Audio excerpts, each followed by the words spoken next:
My name is Tung. I'm working for Biomedical as a software engineer. So I joining this session to understand what we're doing and possibly we integrated the standard or principle into Biomedical. Okay, wonderful, thank you. Then Boba, you just joined. We are just introducing ourselves. If you like to say some words about your background and your expectation of the session. Okay, my apologies for being late. So my name is Boba May. I'm from the University of Wisconsin in Madison, and so my lab works on various types of mathematical models for host pathogen infection studies, and so we do a lot of multi-scale modeling. Cool, welcome. And then we also have the Morpheus people here on the call. I think we have 5 or 6. So we start with Jörn Staros. He is the core developer of Morpheus for all the time that Morpheus is around. Hello, Jörn. Then Robert is, like me, a power user of Morpheus and basically doing all the interaction with our outside user community as well. Then Diego Jan, he is developing the model repository for Morpheus ML models that's based on the GitLab infrastructure. Then we have Justin Berger. He is basically the closest to the comparison of CompuCell VT and Morpheus models, and he will present his reproduction attempts and what we found out from there. And also Jörn was in contact with Ali Fele previously, a student from Vancouver who also worked on the reproduction in CompuCell 3D, and also Jörn can then present some of the ideas. But I think now we could maybe start from what Giuliano was doing, if you want to start out presenting, and then we can continue with Justin's part and Jörn's. Okay, so on the translation front, there are a few things that I've been doing. One of them was a very bare bones prototype to go from Morpheus model specification to CompuCell. And what I did there was detect a couple of tags for Morpheus and generate if statements in CompuCell, loops over cells, translate some metrics, but it's barely a prototype. Another thing that I've been working on the translation front would be to write a converter for a PhysiCell to CompuCell. And that's a bit more involved because PhysiCell is a center-based model. It's not cellular pods at all. The way they define things is very different. The way what is important for reality there is very different, with, you know, dealing with forces instead of energies and so on. Let me see if I have something that was translated from there ready to go.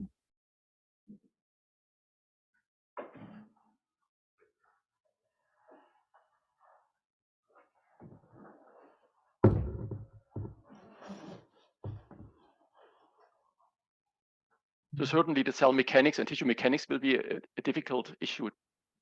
And there was some work by Lisan Ren and Lea Edelstein-Keschet of deducing forces from the energy-based CPM formalism, which may be a starting point for that. But then you also have a lot of cell behaviors like cell division and so on that is probably handled in the same way.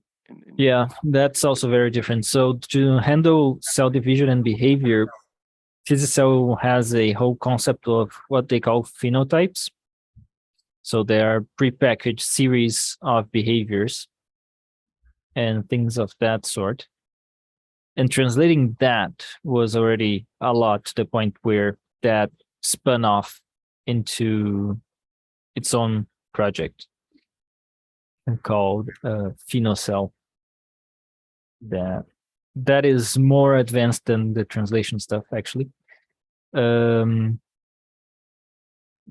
But that could be included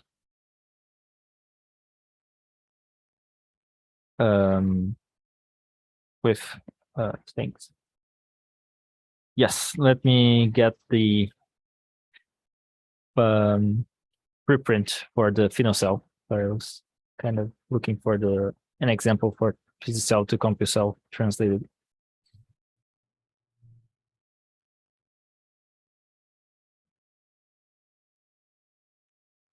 So that's PhenoCell that I can talk about a little bit as well. But let Just me for everyone, the link is in the chat. Yep.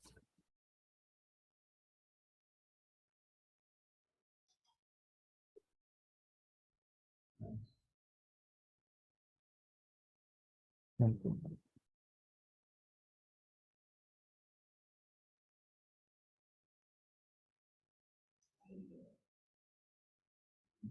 is in the chat, yeah. And if you join now, that you'll have to have them posted again because doesn't take it back. PhenoCell pie. Mm-hmm. So I have sort of a naive question, but Mhm. my guess would be that there's sort of a spectrum between things that you are modeling that are sort of biologically relevant, like a division rate or a growth rate or that sort of thing.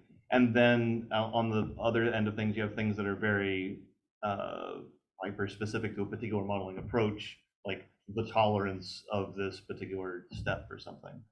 Yep. And then somewhere in the middle, there's things that are like hard to classify as sort of more biological and more sort of simulator specific. And I would assume that it's easier to translate between approaches on the biological side. You sort of say like, my growth rate, this is my division rate, and then there's somewhere in the middle that you can translate and some that you can't, and then others that are super specific.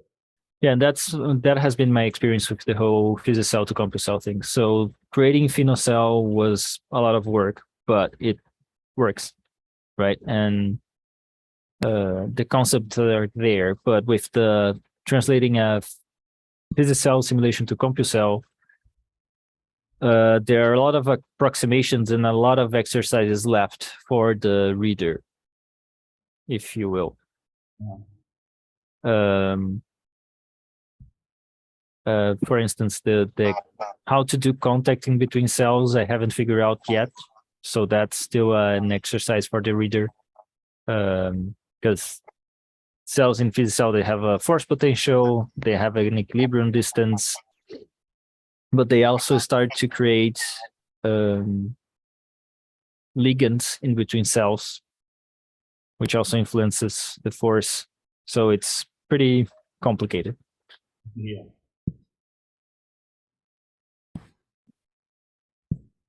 I mean, cell adhesion is a good example of why it's a hard problem. Yep. Because, right, a center model doesn't have a cell surface. And so adhesion is sort of rather ad hoc in a center model. On the other hand, compared to doing something where you actually have solids modeling, where you actually have explicit surface, CPM doesn't have an actual surface object to which you can attach things. And so trying to have individual cell adhesion molecules is a problem in a CPM framework. And so that's why I'm saying that there are a lot of sort of basic biological concepts like cell adhesion that are actually rather tricky to parameterize in a consistent way.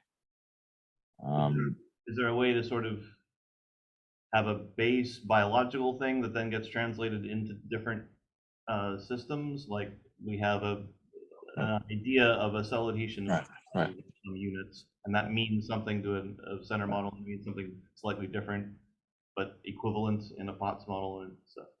So the qualitative concept is easy to translate, but coming up with a set of translatable parameters to describe it is actually pretty tricky. Even things like cell movement, where you say the cell moves with some typical flux, that's because cells don't move. Cells have rather complex movement. They're a mixture of ballistic and stochastic and Brownian movement. Okay. You can't, a cell doesn't have a typical velocity. It doesn't have a typical diffusion constant either, because it's got a mixed dynamics. And so the way you define those things, you can come up, you could say, I'm going to use persistence time, I'm going to use fluctuation amplitude, but not every modeling methodology makes the same decisions. And those kinds of, essentially, there's no agreed way of homogenizing these microscopic behaviors. And so there's sort of, it becomes a physics problem rather than a standards problem. And I'm not saying we shouldn't do it at all. That's why I think Lutz and I thought that starting out with CPM to CPM, we've had to make the same, we've made essentially the same decisions.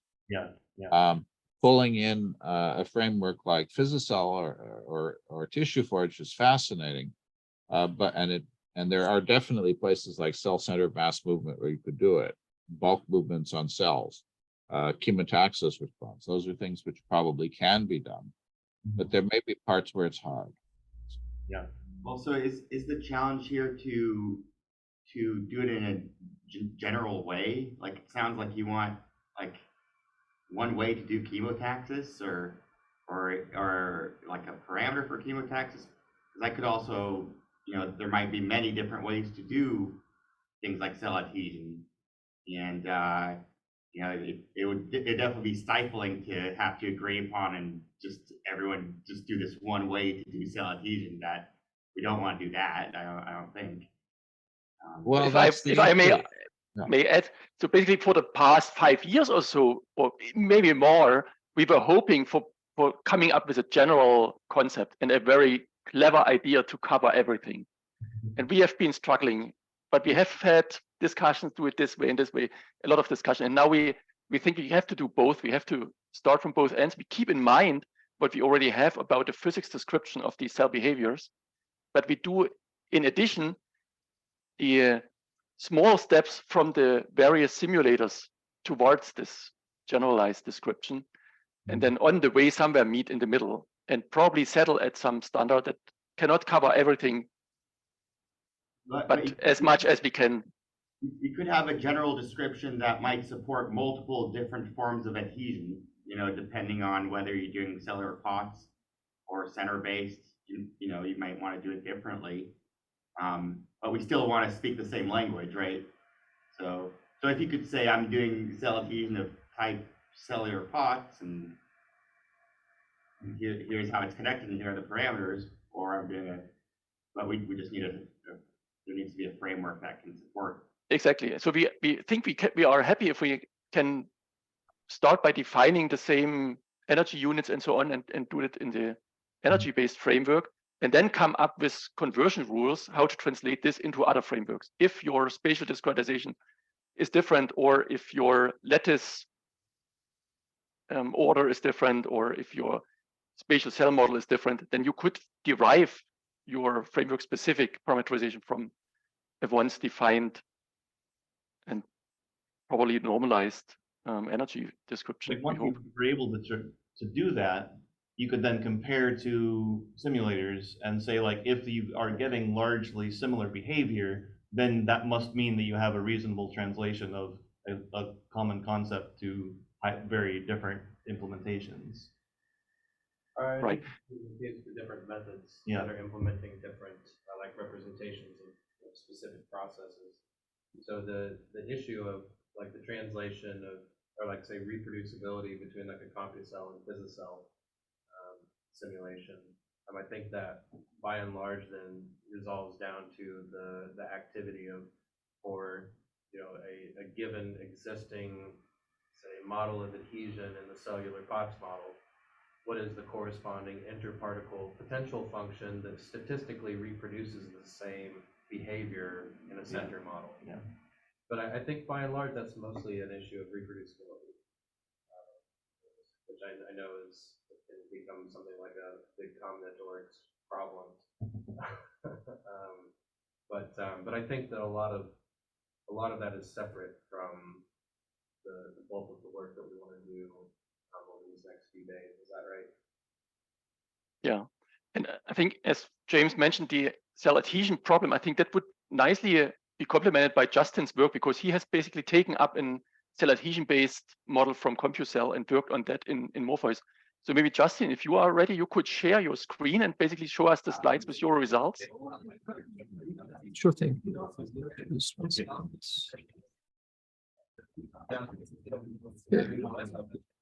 Can you see my screen, everyone? Okay, perfect. I'm just trying to optimize this for video, but I remember how to do this. Okay.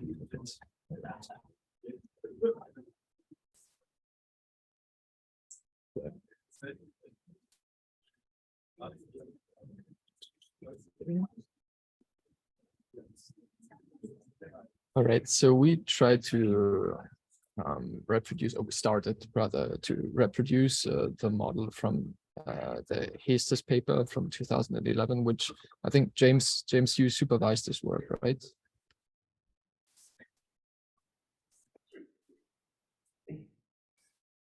And what you see here is somite formation. So the model starts off pretty simple. You have a layer of source cells in the beginning, which basically provide new cells, and then you have PSM cells, which then differentiate into the cells needed for somites. And yeah, this is basically how it looks in the final version. This is the CompuCell version.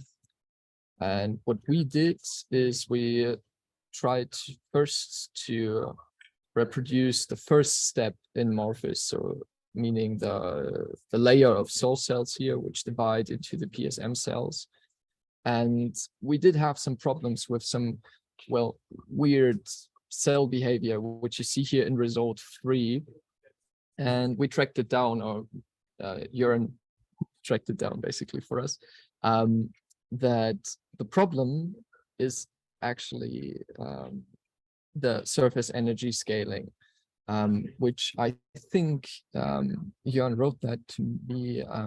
The CompuCell people need to confirm this. Is in CompuCell the cell interaction energies are not normalized.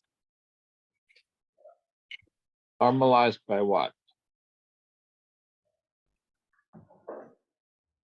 There are a lot of things you could normalize by. That's why I just want to make sure. Yeah. Yeah.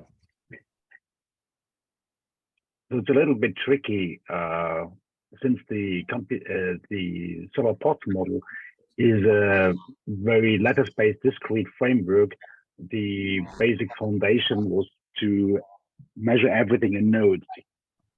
So your interaction energy is also, multiplied by the, in the order of your kernel size. And that's something we changed in Morpheus due to this nice paper written by Ramiro Magno and in the STEM Maré lab to adhere to some more continuous surface mechanics model, which makes it, to get an estimate of the real surfaces length. That's how we normalize it. Thanks for the hint. And that can, it's exactly what we've been talking about. So in general, we can translate the parameters one by one, but we use different units, which is not obvious.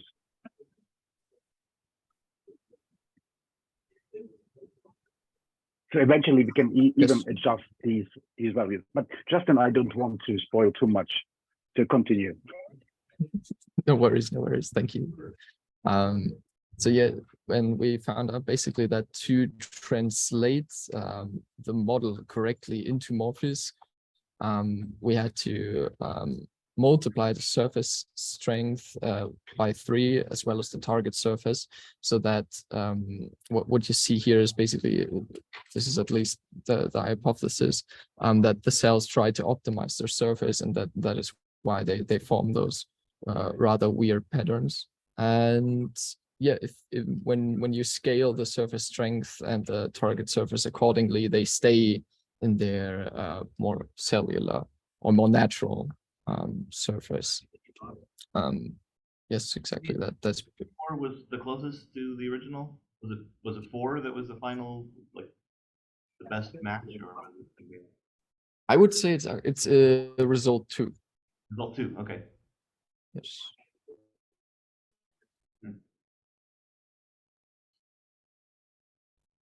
Which is, I think, because the surface energy scaling with respect to the paper by Magno and colleagues, which Jörn mentioned, I think this corresponds more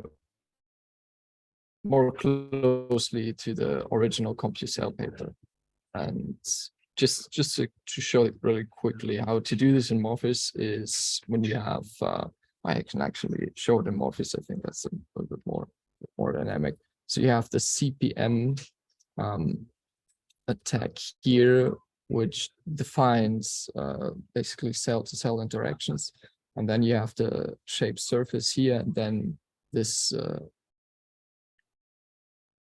on this drop-down menu, one can then decide which scaling to choose. Exactly. And just for reference, so this is the paper which Jörn mentioned. It's also mentioned in the docu of Morpheus. If anyone wants to look that up and is interested. That's basically it from my side. Thank you. So uh-oh.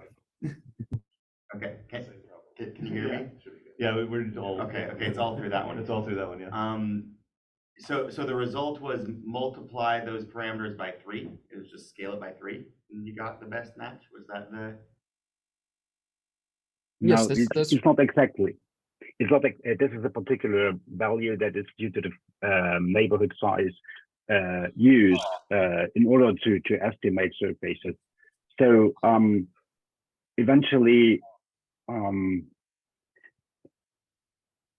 so we must consider that we set some interaction energies that somehow are prefactored with the kernel size for estimating surface length on shapes in the CPM.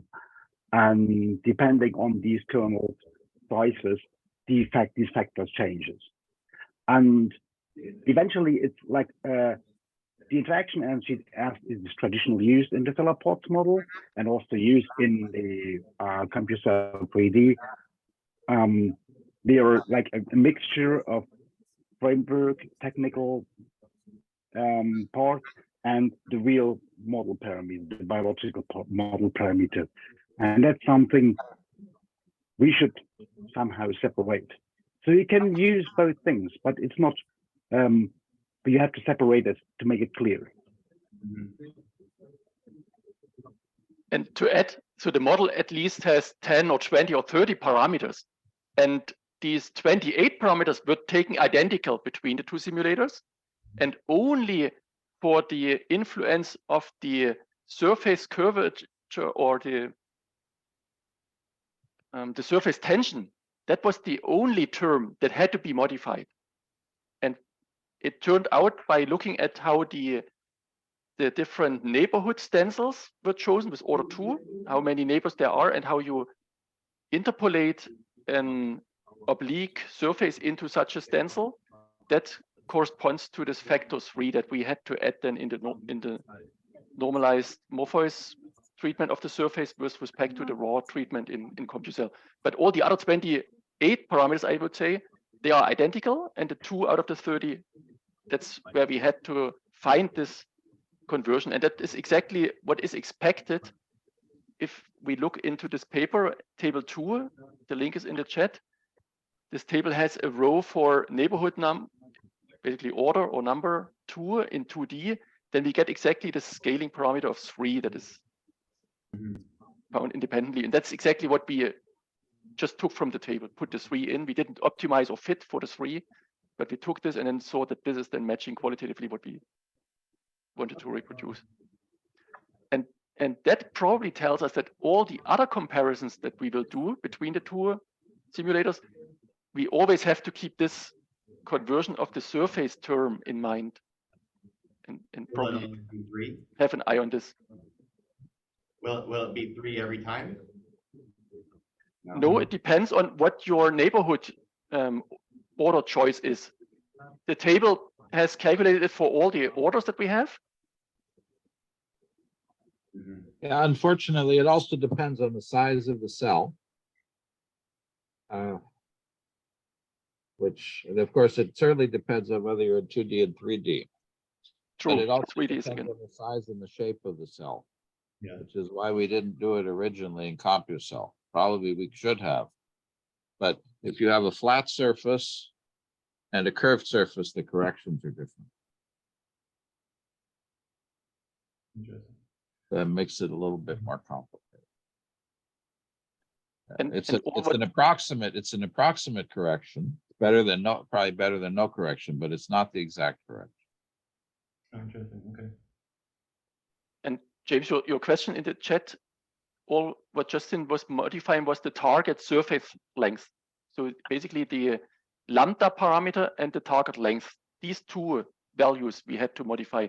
All the adhesion energy terms were identical Yeah. in this result too.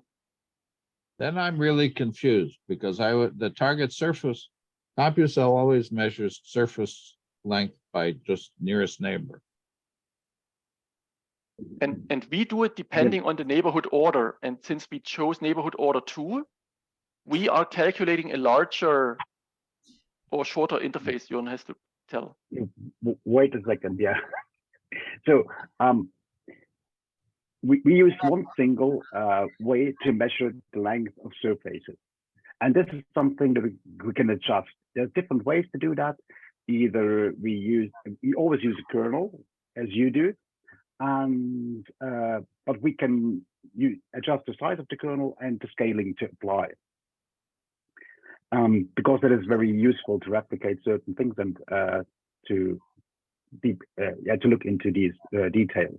But it's coupled. It's the same thing. So, and in result 2, we used exactly the, let's say, the length estimate that you use to compute contact energies. So it's neighborhood 2 and no scaling at all. And that is also used to estimate the surface. So this is pretty much the same thing. So you cannot disentangle these. That's and here it's adjusted to the way you in the result 2, how you compute the interaction energies. And in result 4, then we use a larger neighborhood, 6, which has the lowest anisotropy. So in particular, the curvatures and diagonals are well approximated in terms of length, and we normalize. So here the surface scaling is norm. That means that approximately circular cell will also have the surface length, the parameter of a circle. So that is what normalization does eventually. So there are different modes how to measure length, but for the target surface and for the interaction energies, we always use the same thing, how to measure length. Which is maybe not typical for the CPM, but since we usually use the normalized scaling, that just is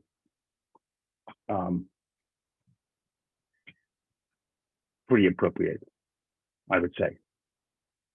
So we cannot reproduce your technical parameters one by one. We have to take one of the option what to scale. Is that clear? You don't have the option of turning off the scaling. Yeah. So you can have no scaling. You can have If a you scaling turn by off the the size of the scaling kernel, entirely, which if you is turn off the huge. scaling, no, wait a second, John. If you turn off the scaling entirely, then the parameters should work. Yes, the parameter for the interaction energies work one by one, but we also use this kind of surface length estimation also through the target surface. So we have to rescale this a little bit. Except But I think there you're would be right. a special case would exist when we took the neighborhood order to 1 in both frameworks, because your length count is basically our neighborhood 1 equivalent. And if we took neighborhood order 1 in both simulators, then everything would match and done by our scaling none. But as soon as we have neighborhood order 2 to be more isotropic in the CPM updates, then we also calculate the surface length in a different way than you do, because you stay with nearest neighbor counts for the surface length, and that's what we don't do. So if I'm understanding right, that means you would guess that you would get a similar result to result 2 if you had a surface strength of 15, a target surface of 28, and a neighborhood order of 1. Yeah. Yes. Okay. Should we try it out? We can do, yeah. But the neighborhood order 1 will then have different dynamical consequences, right? If we update the cell shape. The artifacts will be strong. So that is just a lattice-based model. So if you use order 1, then you have to expect strong anisotropies of the of shapes, yeah, in general, as James already mentioned.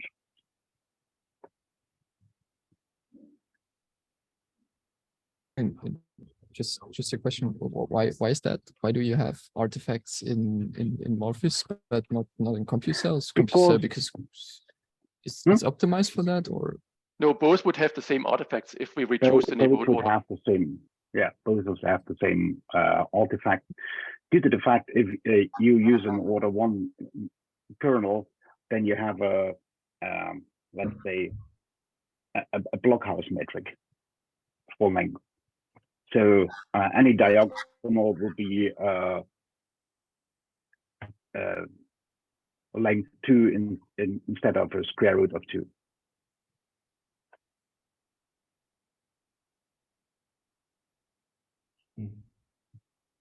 Yeah. So I think, Justin, thank you that we see this, and we should probably write down in our FAIRSPACE documentation that we have to keep an eye on the neighborhood order in the 2 softwares, because neighborhood order, that again is some technical implementation that deals with how we discretize. It's not a biological aspect. We have to make this explicit. And then when we have different choices for whatever reason of this neighborhood order, we have to then again think of how the corresponding length of surfaces are interpolated and measured in the 2 softwares, and then find a scaling factor between the 2. And in this simple example that Justin showed, we think, although we have to check how that changes when we scale the cell size, everything, right? The lattice resolution, as James pointed out, how this factor 3 that we took from the continuous surface mechanics paper from Ramiro Magno, how that has to be adapted. But we think we can come up with such a table that accounts for all these aspects, size dependence and everything. And then we could look up neighborhood order in one and the other, and then in the matrix entry, find what is the scaling factor that we have to apply. I think this can be done. I would like to point out at that point, what I was mentioned, it would be nice to have really a discrimination between what is, let's say, a biological or physical reasonable definition of a parameter and then to rescale it back to what your framework actually needs in terms of numbers. So the continuous surface mechanics in this case is a nice help. Can I share something? Yeah, I will just share a figure. So this is like the continuous description of our continuous surface mechanics. We have basically three force energies that keep our cell volumes in shape. One is the volume compensation at the lower end, the cortical tension, which is like the surface conservation, and the adhesion. And we can define this on this kind of continuous mechanics of a geometry without having any framework in mind. And then say, okay, this is our reference of choice. And then we can easily, with a clear scheme, go to any framework, to any parameterization, even if you change from a square lattice to hexagonal lattice, things change. But if you parameterize it on that level, then this is a straightforward thing. That's what I would like to mention in that place. And that's one of the options how to configure Morpheus, and that's what we'd like to use, but you can also use in different ways. But the best is using these units, let's say, as a kind of a standard reference for parameterization of these energy-driven model, shape conservation model.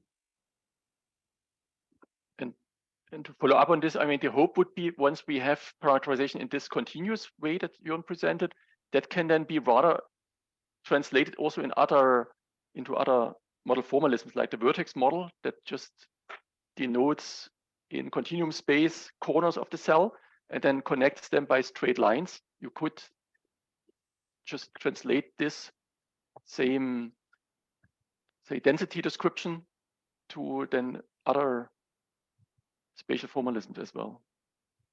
That's why we have it as an option and would keep it. But for translating to CompuCell, I think setting the scaling to none would be the first step to factor this part out. And then we have to think about how the length measurement is done. And I agree with James, would be not a good idea if we have growing cells then to have a conversion that is now changing with the cell size. So we have to understand how that is done. I want to raise an issue here. If I'm being too disruptive, then no worries. We can just drop it. But what we've looked at and discussed so far, I think is really interesting concerning reproducibility of, or say like comparison of results that are produced by different models. But at the end of the day, we're talking about different models. In this example of surface modeling as it's implemented in CompuCell versus Morpheus.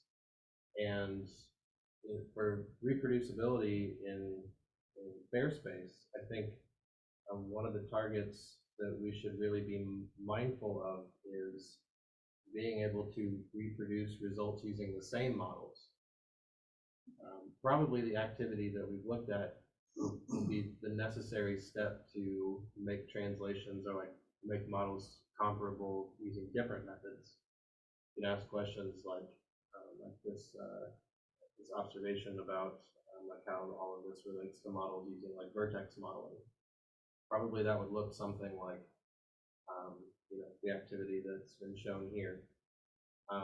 But for generating like reproducible cellular POTS model results, I think my understanding is that for reproducibility in FAIRSPACE, we should have the expectation that we can take a say Morpheus specified simulation and generate not like equivalent like resulting simulations in CompuCell, but the same implementation of a generic model. We could have a generic model specification that specifies each of these two representations of surface, how CompuCell does it without scaling, how Morpheus does it with scaling. There is a platform independent specification for each of those that either platform can or cannot implement. And the ones that are implemented in both platforms can then be tested for reproducibility of a particular simulation. Again, if that's too disruptive for the conversation, then no worries, we can get into it later. Seems more realistic. Like, I mean, in some senses, it's different activities. It's an interesting problem to ask. You know, are there parts of the subspace of like a particular model that reproduce the same results as generated by a different model? That's an interesting activity, but it's a different one.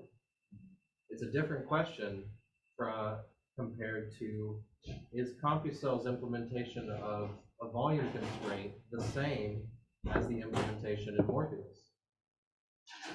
And that's, I think, if I understand it, that is the standard for reproducibility that we want to achieve concerning like reproducibility in different platforms.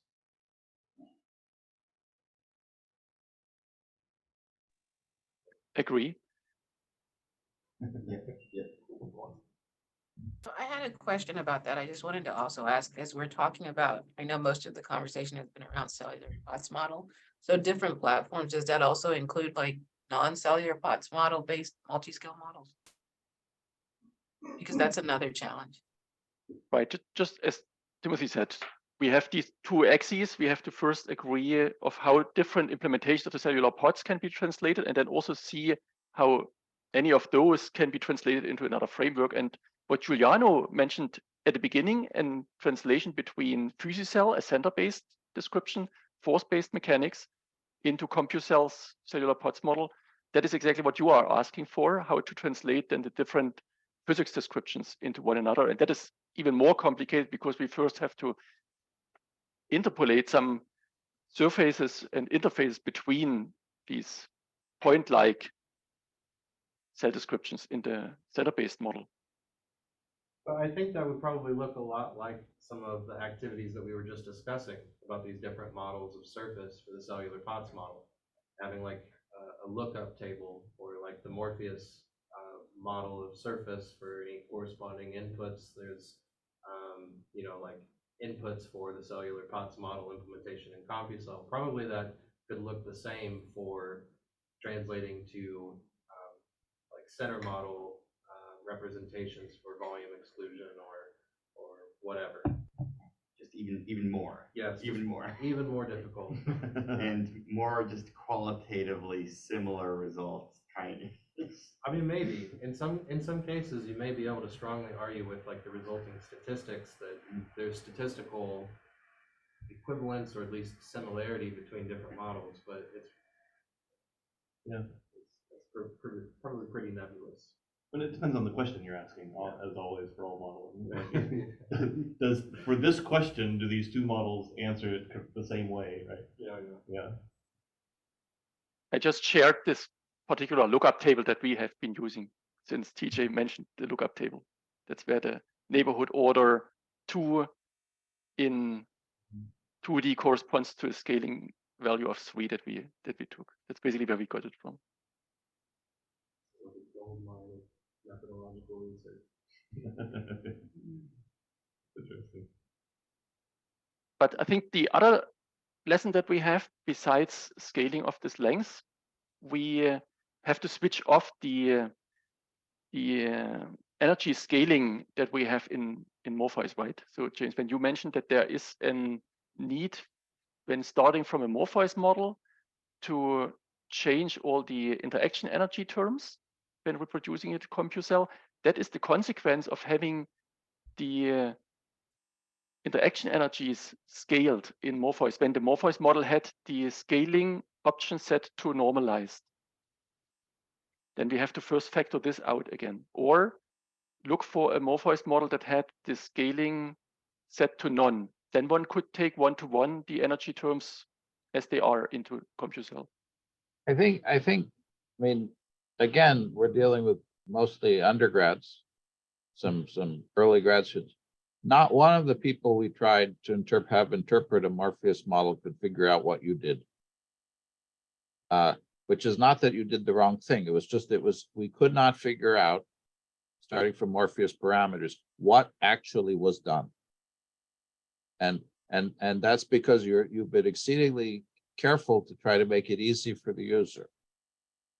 But that hides a lot of the decisions that are made.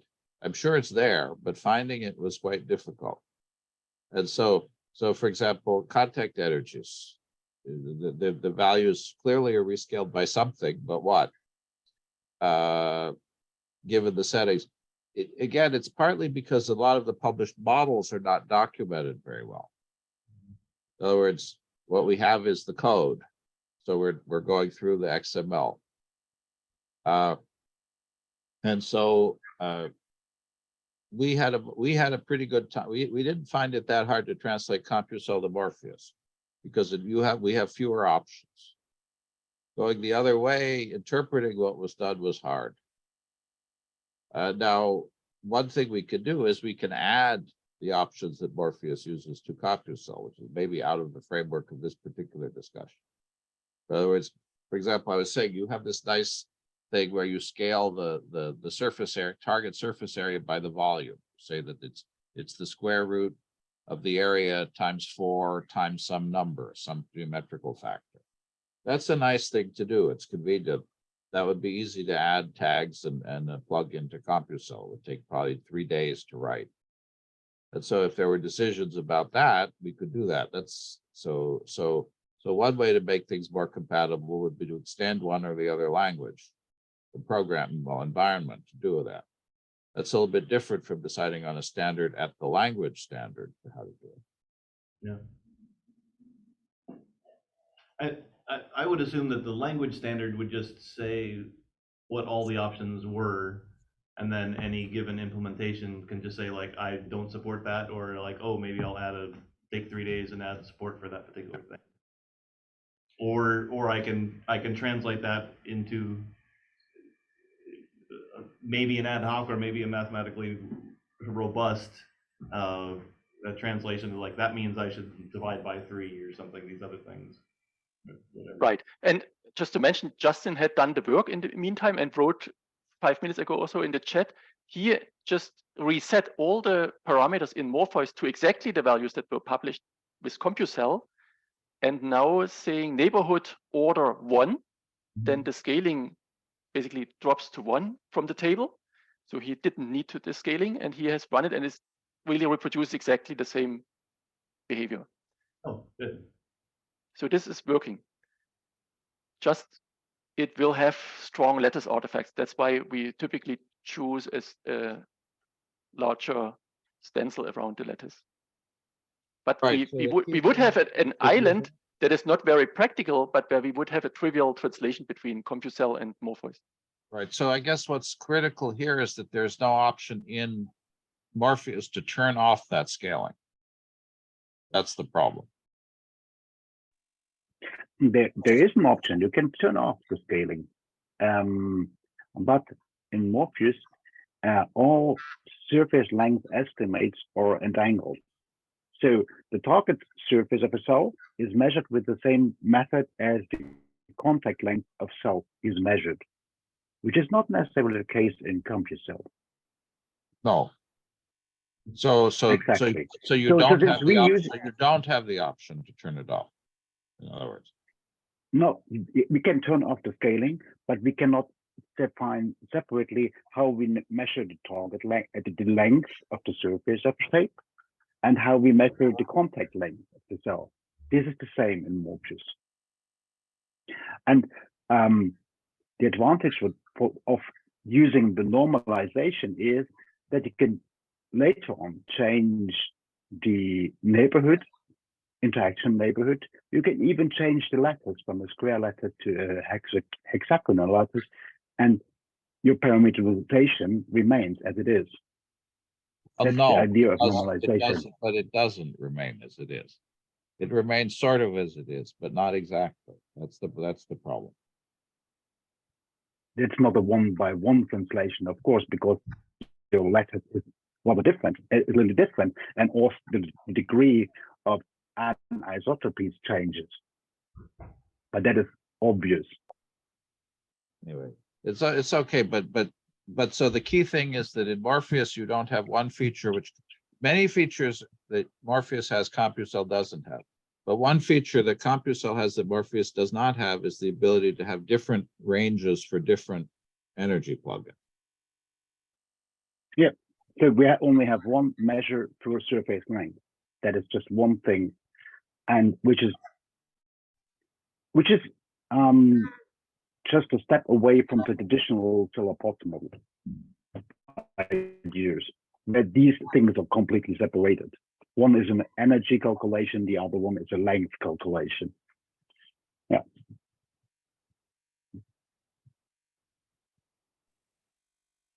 So until we do have these additional options fleshed out, we have to deal with the scaling parameters that we actually factor in. We know them. And then in translating, we have to somehow write them by hand explicitly to take it out. Yeah. My takeaway is that we have different ways of being able to measure different things. We need common ways to describe how we do that, or how we could do that, to be able to specify our models independently of platform.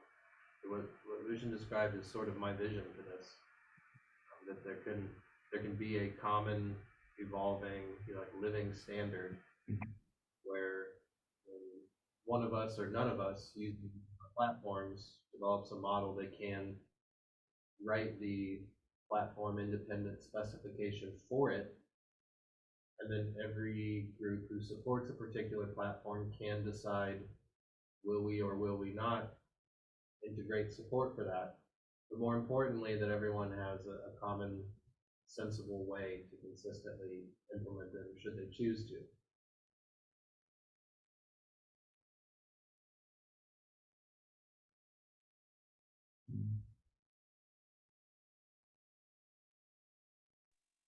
I'm not particularly interested in differences of how like each is making these measures per se.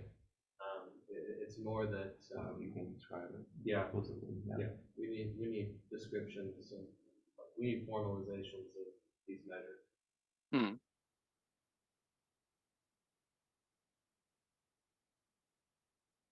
So in addition to what we as simple models looked at now, are there other reproduction attempts that we could just inform us and list to have them in mind? So I know of Ali Fele from Vancouver, who was in contact with James and with Jörn, and I don't know if Jörn wants to briefly say something about how he then got some of the models to agree, because I think that was also some good news in the end, that some reproduction was successful there, or if there are other reproduction attempts, again, involving FUSICell or other frameworks, like Giuliano explained, then please speak up and inform us. Else, maybe Jörn, you can say something about the Ali Fele project. Yes, I'm currently looking for that data. I just did an afternoon, so I'm not really deeply involved in it.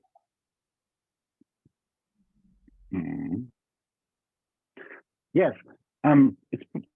it started pretty much with what James already pointed out, is if you start trying to re-implement a computer 3D model in Morpheus, you stumble upon some parameterization issues where things just don't easily work out. And if in particular, if you work on the XML level, because then it looks so inviting just to copy paste parameters. But it isn't.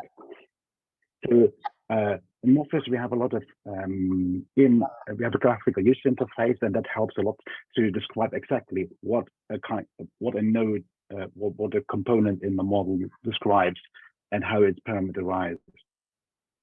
And I will fail, unfortunately, try to fiddle with the parameters and move them up and down to create something that looks rather similar.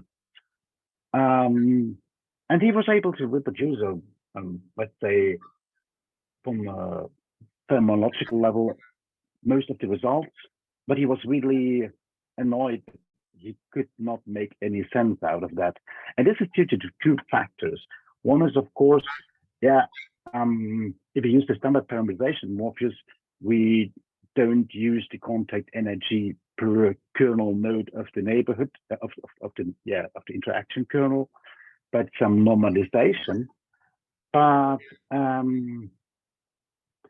even more crucial is the fact that these models don't have a unique parameterization to reproduce them. So you can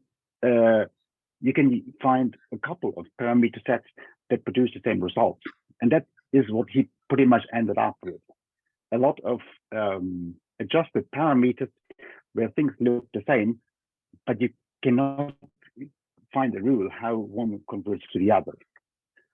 So, oh yeah, thanks, James, for whoever did it. That was James. For comparing the data. Yeah, and then what I did was to use exactly these kind of rules that the conversion factors that we use in order to have a normalized neighborhood. And yeah, and I could directly reproduce these results with the particular particularity that eventually we cannot exactly get the use the parameters that comes out to the users, because we cannot use the same kind of length measurement combination for interaction energies and for surface length that comes out to the users by default. Is this inherently a units issue? Like it's a contact energy like per Yeah. that is different? Yeah, it's absolutely a unit issue. And so if you would convert all the parameters to something which is pretty much on a scale of node length or whatever, and convert it back to the factor that you use in algorithm, and everything should be one by one. So if you had like so it's really discrimination. What is the real model parameter and what is? Yep. You're cutting in and out a little bit. If a common modeling language were to explicitly say the units, then each system would be able to translate those units into their own scale, you think? But as James pointed out, it's not one-to-one to translate the continuum into the discretized one. And so yeah, one could go the other way around and say we discretize or we define or standardize the discretized behavior and then have ways to translate the continuum from that, or the other way around. And I think Jörn and we from Morpheus, we are inclined to start from the continuum and then discretize from there. But it's open how to best do it, in which direction. Yeah. My inclination would be to have the standard be the more likely biological thing. Like if biology is inherently continuous, then store the continuous version. And if biology is inherently discretized, then store the discretized version. And I think for many aspects, this is working like this. So like the cell size and so on, this is not so difficult. you give it in continuum units, and then you can translate it into this discretized one. But with the surface, it's more difficult because we then have to interpolate each time, given our discretized step function, what is then with some ondulation the continuous correspondence of it.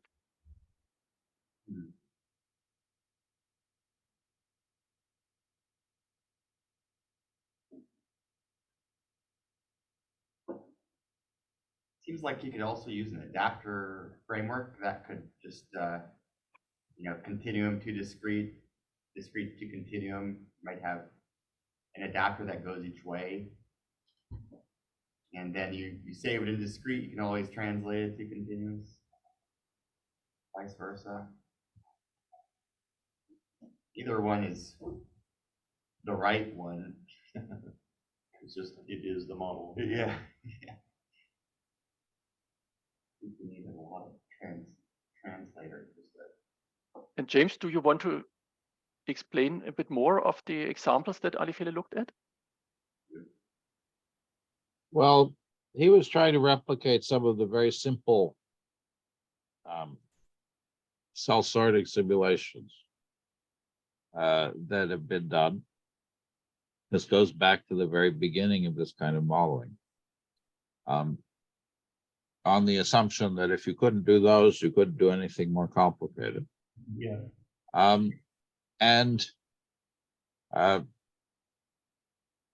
That there, as pointed out, there are a couple of issues. One of which is that surface, we really need to not use the word surface by itself, because there are two different things going on. One of which is that you could have a constraint on the amount of surface of the cell, which is equivalent to the amount of membrane the cell has. And the other one of which is that there is an energy, which is an adhesion or a contact energy between cells. The Morpheus does something which is to try to smooth out the content, the estimate of the surface area of the cell, which CompuCell doesn't do. The CompuCell calculates what the surface area is. It doesn't try to, of that particular object. It doesn't try to approximate it towards some ideal. The second question is, for contact energies, the contact energy the energy per unit surface area of the cell, when the cell's in contact with something else, then both systems allow there to be a different interaction range. And that interaction range is chosen because if you do nearest neighbor contact energy, you get these strange effects on lattices, which mean that you get artifacts that are very unappealing. And so both of these allow you to do that. In the case of Morpheus, you have a choice when you change that interaction range, whether you make a guess about what the effect on the energy per unit area is as a function of the range, and you divide by that guess of what it is. And that guess is, in this case, based on the paper of Stan Murray. And that's not an unreasonable thing to do, but in fact, it's only a rough approximation. It's not an exact correction. CompuCell doesn't make that guess. It just says that you have to do what you want to do. And so you have to make that correction by hand. So there are two separate things, one of which is how do you measure the surface area, which in fact is unambiguous, but Morpheus says we can do some basically interpolation to smooth on that, which CompuCell doesn't. And the other one of which is when you do contact energy, what is the area per unit surface of contact with other things? What do you do to how do you correct for the interaction rate? So those are the two things. The first one, fundamentally, the cell has, as in the picture that was shown, the cell actually has some amount of membrane, and therefore that's an unambiguous biological question. There is a surface area. the contact energy is a little bit more complicated because the way that interaction happens, the way contact energy happens in cells isn't really quite what is assumed here. There isn't really a contact energy between cells. And so that's already a phenomenological idea. But one of the things that was puzzling to us when we were working with Ali was that the values of the differences between contact energies, between different, in this case, in this picture, you have two cell types. You have yellow and green. And so that means you have a contact energy per unit area between yellow and yellow, a contact energy per unit area between green and green, contact energy per unit area between yellow and green, between yellow and medium, and between green and medium. And you would expect that the energy differences would be the same to get the same result. If there was a scaling, you would expect the energy differences times the scaling to be the same. And when we tried to convert the numbers between Morpheus and CompuCell, we didn't find a way of writing a simple formula that says, take the difference, multiply by 2, and then add 5, which is what it should be. There should be a simple linear conversion between the two. And it's probably there, but we didn't find it. And so that's the thing. If there's a linear conversion between the two, then it's not hard to do it. You have to write down, this is the formula to use, and then you use it. And so if we had that and we could write that down, we would be okay.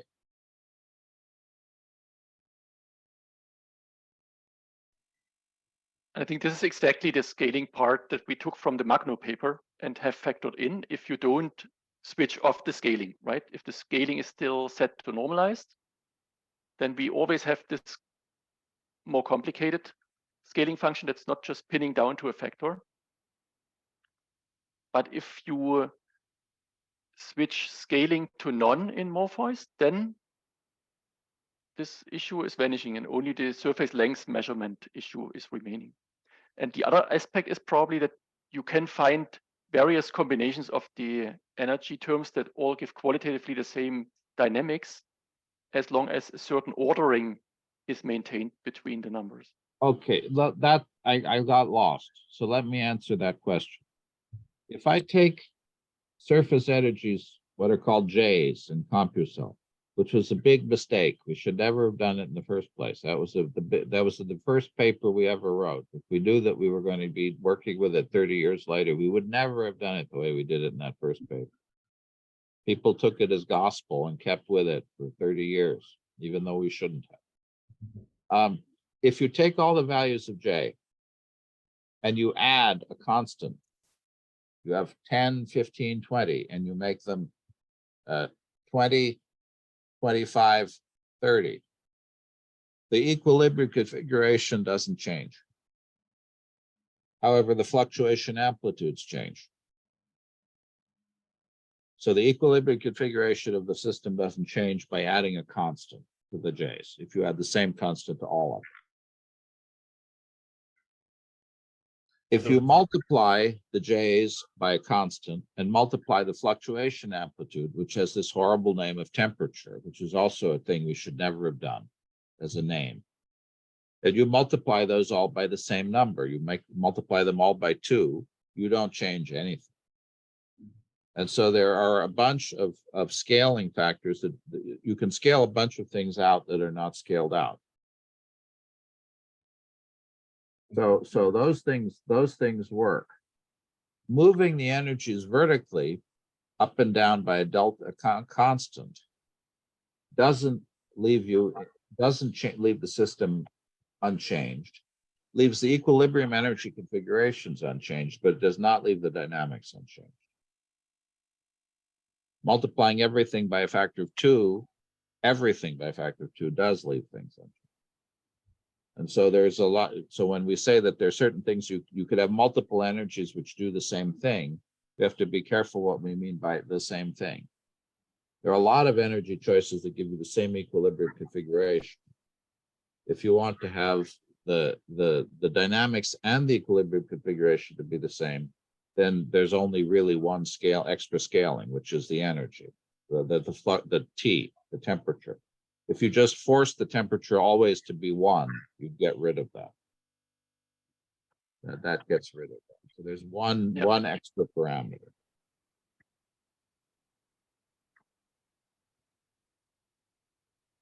Thank you, James. And I think that is also what Ali Fele then basically made use of, because he also changed the temperature I saw in these comparisons, so that may be scaled out again, and then the differences in the energy terms may have turned out different as well.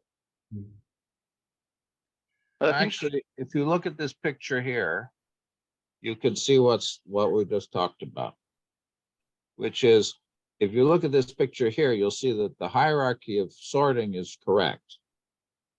You get the things in the middle go to the middle, things in the middle, in intermediate go to the intermediate, things on the outside go to the outside. However, if you zoom in, and I don't know if I can do that, it's not going to work. Let me do it. Maybe 200. Control plus, shouldn't you? If you zoom in, what you'll see is that the boundaries here are fuzzier than the boundaries in the other one. The boundaries in the Morpheus simulations are more broken up. They're fuzzier than the ones in the CompuCell simulation.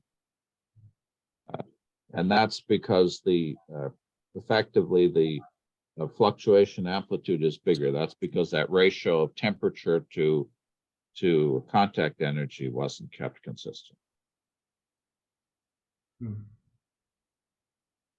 So the different delta energies are correct, but the scaling between T and energy isn't quite right.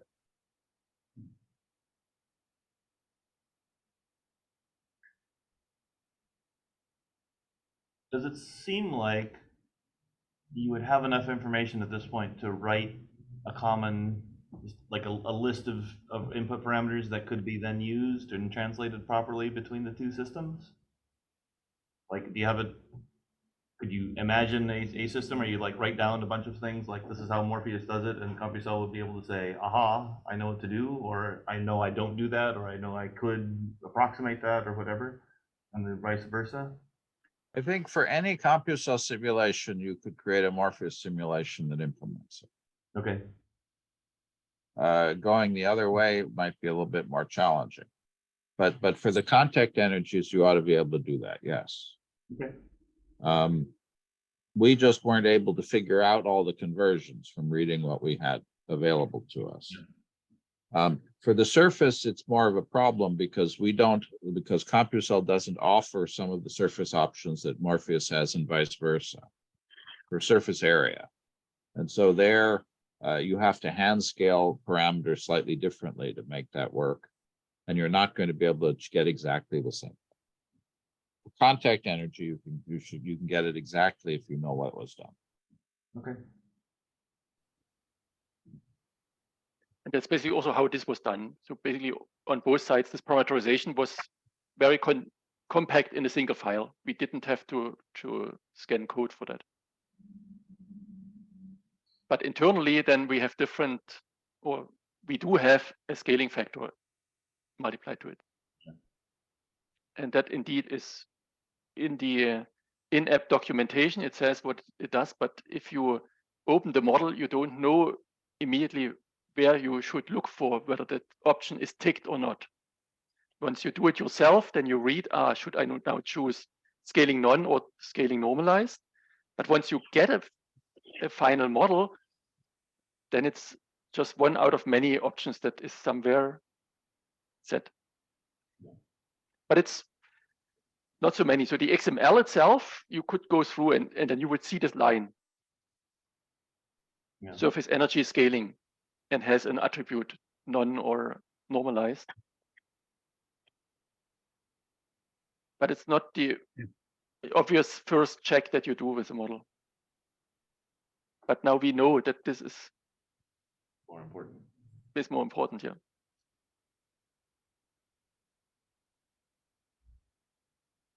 Okay, so I think for the on-site, the break is arriving for you.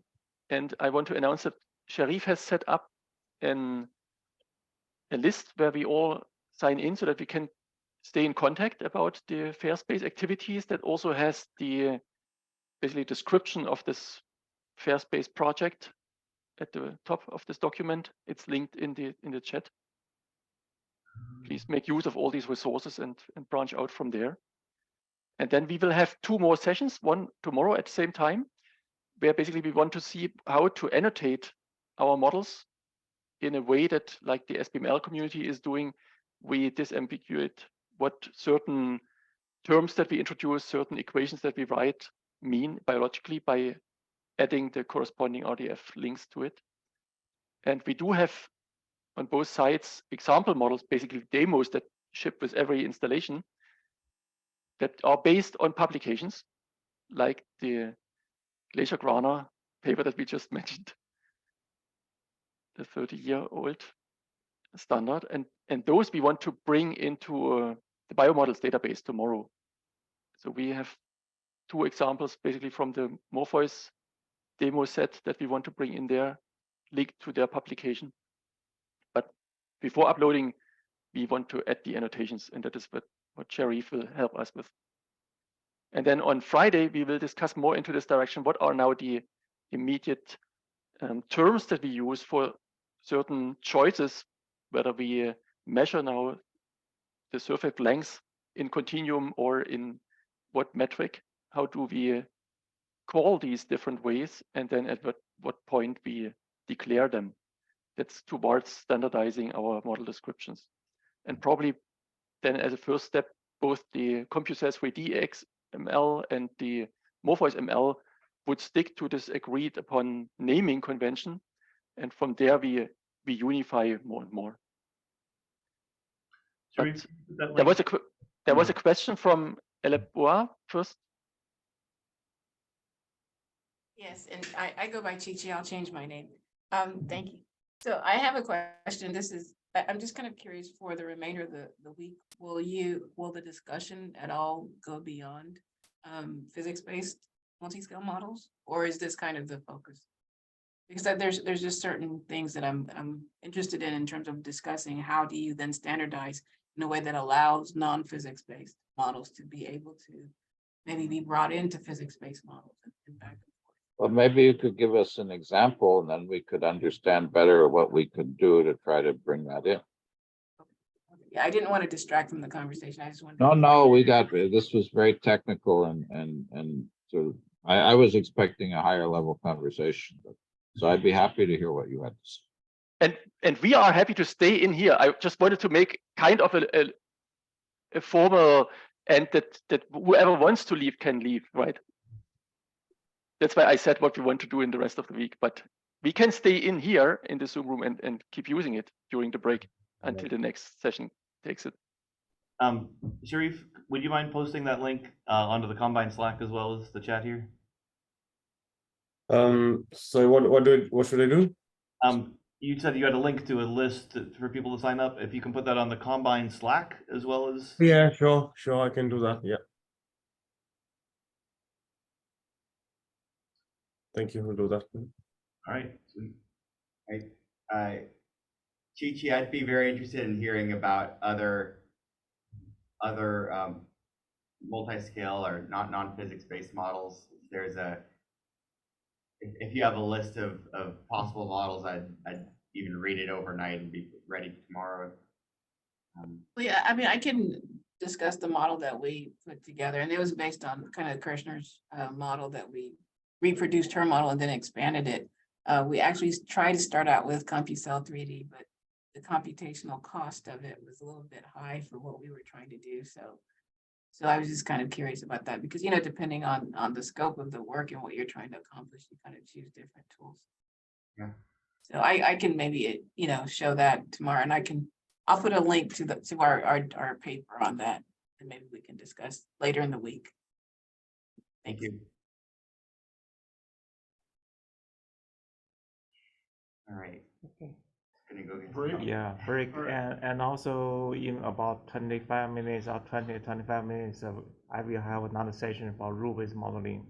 Some of you may be interested, so see some of you later. Okay. The same Zoom. Yeah. Bye.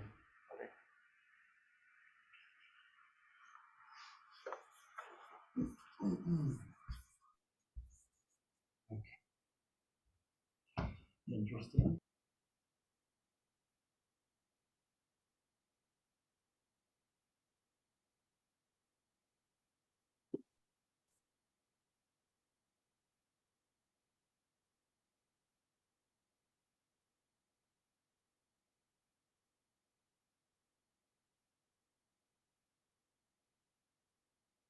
Well, Elaboa, if you still stay here, you could also continue and tell us a bit more.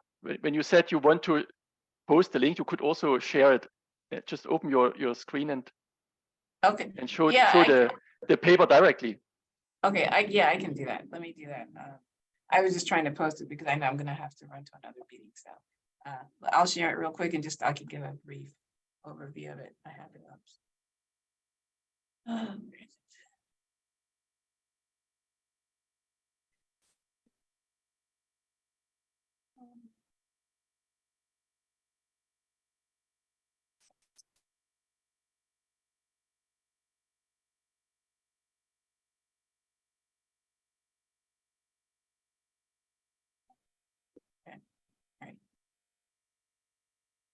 Okay, so I'm sharing it. So this was a paper that we published. I'm just going to the top, sorry.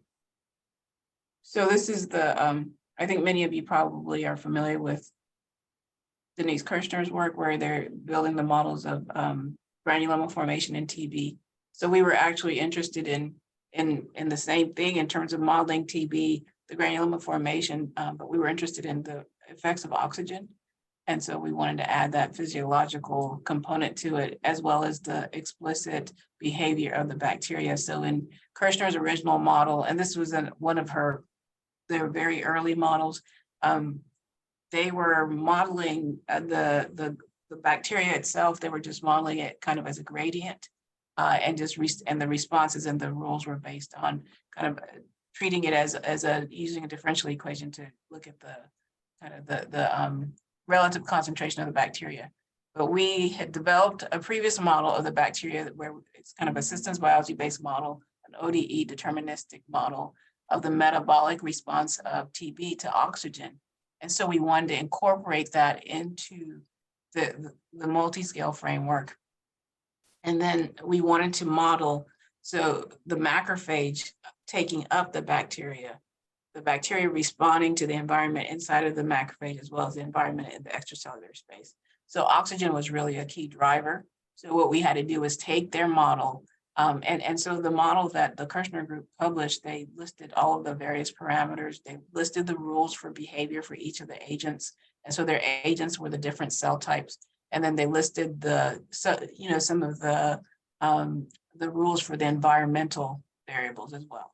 So we incorporated all of that, and then we added our own different environmental parameters, such as oxygen diffusion, and then we explicitly added our own cells.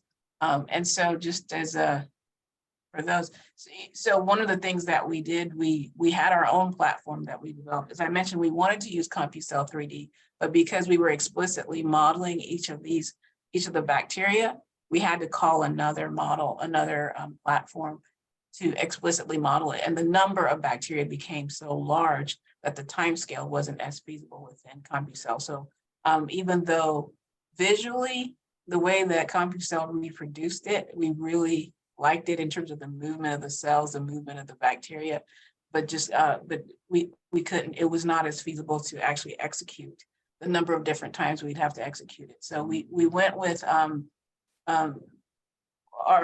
collaborating with Sandia National Labs. They developed a platform that we could build on top of to actually implement our code. So these are just some of the parameters that we tend to use. It has nothing to do with the physics of the movement. They're mostly concentrations and rules based on doubling time and things like that. And so, some of those things in terms of growth parameters, I assume we could translate into something more physics-based. Our movement rules, how quickly the cells move, at what speed they move, and the speed of movement and all of those types of variables are impacted by the physiological conditions. They're impacted by the cytokines in the environment. So all of those environmental variables impact the cell and how they move. And so this is just to show you guys in terms of what, I think you've seen this very, often. So these are the types of images that you get. So the top is kind of the common image that you see the different cell types, based on their states kind of color. But sorry, can you scale it full screen that we can better see it? Let me. Sorry. Yeah. Oh, no, let me see. Is that a Basically, little bit better? we see your whole environment. We see your browser windows and so on in the back as well. Oh, you don't see? Okay, sorry. You are sharing the whole screen. So if you make the PDF window full screen as well, that would also help. Got it. Let me. Or you only share the window. Yeah, let me just only share the window. That's what I thought I was doing, but I failed. Okay, let me. Okay, sorry. How's this? Is this better? Okay, sorry. Much better. Okay, great. So this is what you typically see for some of the, the typical ABM models that come out of this approach versus, the physics-based approach. And so the cells the colors are based on the state of cells, the different cell types. But one of the things that we were interested in that you should be able to see here, like this, we're able to show things like the dynamics of oxygen, right? So this is the rate of change of oxygen. And then on this side, the right-hand figure D, what you're seeing here is then we can zoom in and see the bacteria. So this is, I believe, extracellular bacteria. And so this is colored based on the level of, I think this is ATP or something like that. So we're able to zoom in and see the bacteria, which was important for us because, again, we had this explicit model of the bacteria in there. And so this shows actually intracellular bacteria. This was ATP in the extracellular space. This is NAD in the intracellular space. So we have different metabolites. So for us, there's the question of how do we implement our models, but also how do we incorporate other types of models in there? So we have these explicit systems biology models we want to incorporate. We have our physiological model in terms of the space. And then we have the agents themselves and how they move and how they respond and how they grow. So our focus is a little different, but I think it's still the same challenges. But we are not doing a physics-based model again, because I said initially, at least, the computational cost was pretty large, even though we liked what the physics-based model gave us in terms of behavior and more realism in terms of how the cells interacted. Yeah, I mean, you should talk to TJ with his tissue forge, because that's a center model and lets you have hundreds of thousands of cells. So you don't get the cell shapes, but you get some of the positive features of a physics-based model. Okay. But I think the question was still the same, right? Everything else you show should work in Morpheus, CompuCell, or any of these, because we all let you write the subcellular reaction, reaction kinetics models. We all let you write the diffusion models. So those are possible. So for the breakout in terms of standardizing those, so that was in terms of, I think the conversation today was mostly around physics-based models, right. But I'm just wondering how we standardize between there. So if I start out with one type and I want to go one way or the other, having, is the way that I'm specifying these models comparable or easy, or, what are the standards that we should have in non-physics-based models that can then translate? Well, I guess, but with non-physics based, I'm not sure. I mean, you have a concept like cell velocity. Okay. So that's something that should be universal. I mean, the problem, it gets a little complicated if you want to be too fussy about it, because cells don't actually have velocities. And so there's no biological concept of cell velocity. Well, so I would say that actually biologically cells, their speed changes in response to something, right? So they're responding. No, but it's worse than that. When you try to measure the velocity of a cell, the measurement you get depends on how you did the experiment. Yes, yes. And so it's a little bit less bad with bacteria if you measure them during their run phase when they're really moving in a single direction. But if you try to measure a eukaryotic cell, by taking pictures of the tissue and getting the position of the cell at various times. The inferred velocity you will get will depend on how you make the measurement. There is no velocity for a cell. It's not a well-defined concept. Yeah, and so for us, do you guys? Actually, because they do it wrong, but in fact, it's not. In fact, that the simple measure, the apparently simple measurement of take a picture, measure the position at each time, and say the speed is the difference in its position between the divided by the time difference. That gives you a meaningless answer. No, I agree with that. So the thing about that though is dependent on the cell state, right? So what else is going on? Is there, and that's what we typically, it should be an emergent property of what the cell environment and what's going on in the cell, right? So velocity is an emergent property. No, but it's what I'm actually making a physics statement. Okay. Which is that there's a problem. That the cell's movement is a combination of a ballistic trajectory like driving a car and a random movement due to things like Brownian movement. If you try to actually determine the speed by taking the difference between the position now and the position at a later time, that's able to handle ballistic trajectories, okay. Which purely ballistic trajectories, okay. It's able to handle purely diffusive trajectories, okay. It is not able to handle, without a lot of additional work, mixed dynamics. And so we published a bunch of papers where we tried to analyze this. And a lot of the times you don't care. You say, well, the cell typically moves 10 microns in an hour. If all you care about is something approximate like that, you're all right. But if you actually want to know what is the speed, the answer is there isn't one.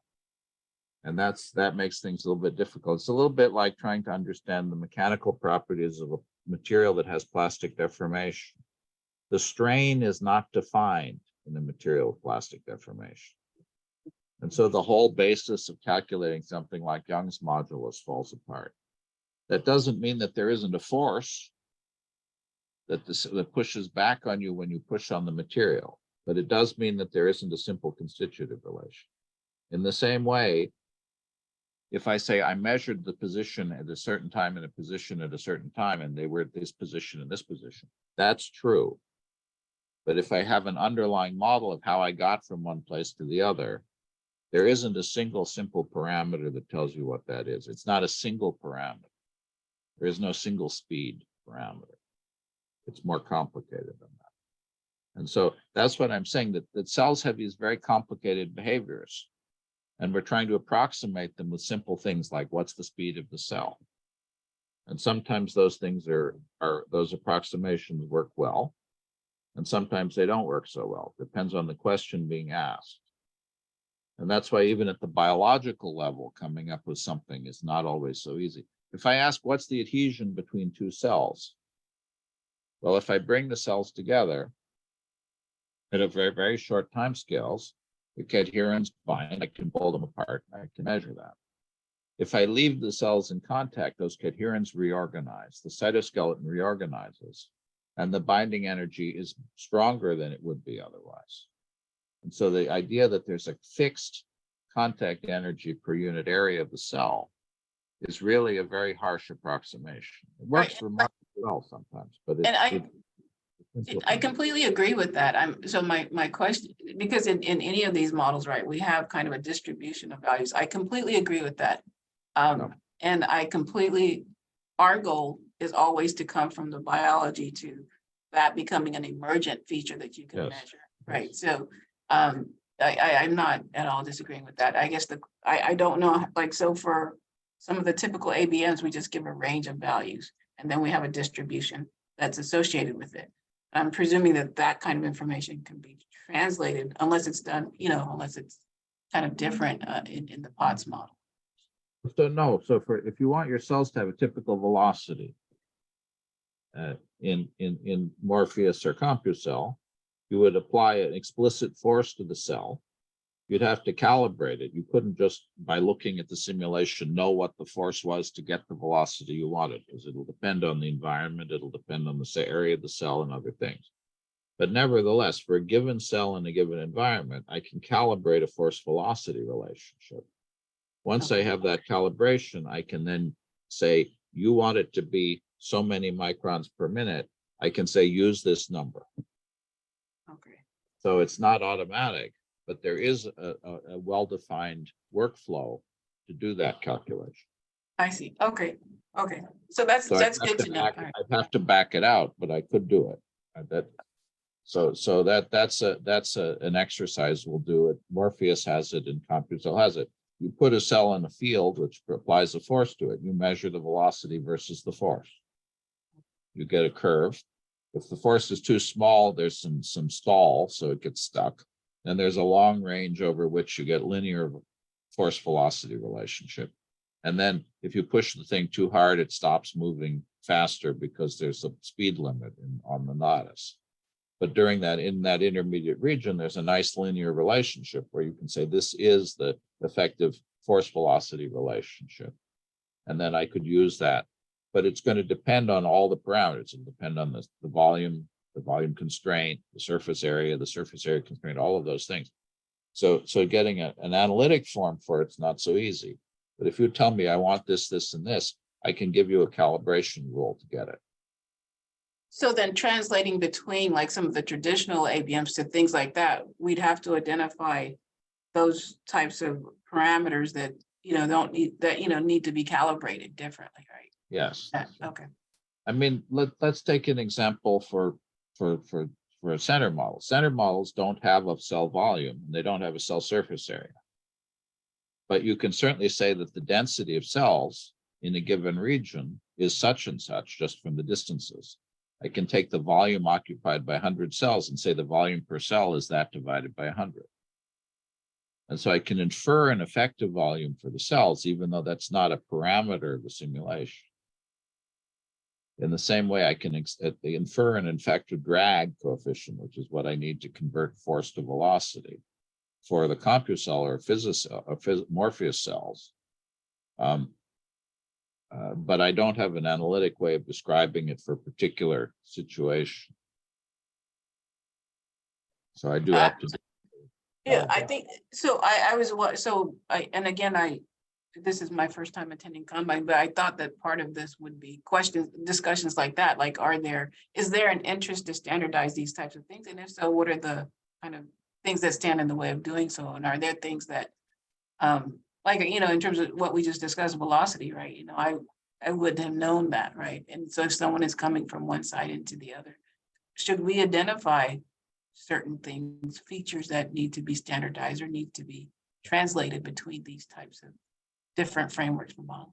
I think that's very useful. In other words, saying that one of the things you should have is a simulation where you push on a cell with a known force and measure the velocity as a function of the force. And that every package should come with that and have a little tool that allows you to do that. That would be very useful to have. Yeah. And that way, even if you can't auto convert the values, you know what you need to do to make that converge. I think that's actually a really good insight, Chichi. I think that it's very, very helpful. Thanks. For explaining that. And it's true, there are many aspects of our multicellular models that still need more analysis and then towards standardization. And we just started out because the cell sorting and surface mechanics is one of them. And we use this in any more complicated model as a component. Then we happened to start there, but it's true, there are so many other aspects that we also need to talk about. About the cell division, we have to somehow agree on how we place the division plane. We have to get the same names then for doing the same thing. I mean, but if we'd started out, say, with chemotaxis, Morpheus and CompuCell are more friendly to each other in chemotaxis. But moving to a center model or another formalism, it might be less friendly. So, for example, with chemotaxis, you have to make a decision that with cellular POTS models. When you do chemotaxis, there's a lot of biological variability. Does the cell measure the gradient or the value? Does it measure it only at the front, or does it measure the difference between the front and the back? Does it only affect forward movement, or does it also affect backward movement? All of those are possible decisions at the local level at the membrane. All of them occur in different situations biologically. You can find examples of all of them. And different packages, PhysiCell, CompuCell, Morpheus, will make different decisions about which of those versions of chemotaxis you implement. There is no consistent naming for all of them. A lot of the time they don't make a huge difference, but sometimes they make a big difference. And so, on the other hand, if you pick a particular algorithm and you do it in CompuCell and Morpheus, you get the same result. That's a place where they actually agree quite well. But if you switch to a center model, there is no surface to calculate the concentration at. The only thing a center model can do is calculate the concentration at the center of the cell. CompuCell lets you, but that's not how it works in a cellular POTS model. At the cellular POTS model, the calculation is always done at the boundary. And so you'll get some approximate agreement, but there'll be some edge cases where it doesn't agree. But even in the biology there, it's tricky, because you might say, well, the biology is that in a concentration gradient of X, the cell moves with a velocity of Y. But it actually matters whether the cell is measuring things at the front or the back, or the difference, whether it has adaptation. All of these things change that cellular response. Very often in chemotaxis biologically, the cell, for very small concentrations, the cell doesn't move. Then for a big enough concentration difference, the cell starts moving. And for most concentration differences, the cell moves with a fixed velocity. Doesn't move with a velocity, it depends on the concentration.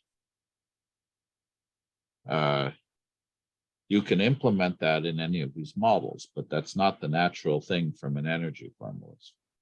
I don't know, Lutz and Stjorn, how you feel about those issues, but to me, that's also a very interesting one. Exactly. So we have many cell behaviors that we have to list then all the variants of them and name them, and then tick who is doing already what and what we need as additional options. We are being thrown out. We have to get out of their meeting. Yeah. But this was helpful. Thank you. But thank you for bringing that up. We didn't mean to shut down the conversation at all. Oh no, thank you. Thank you for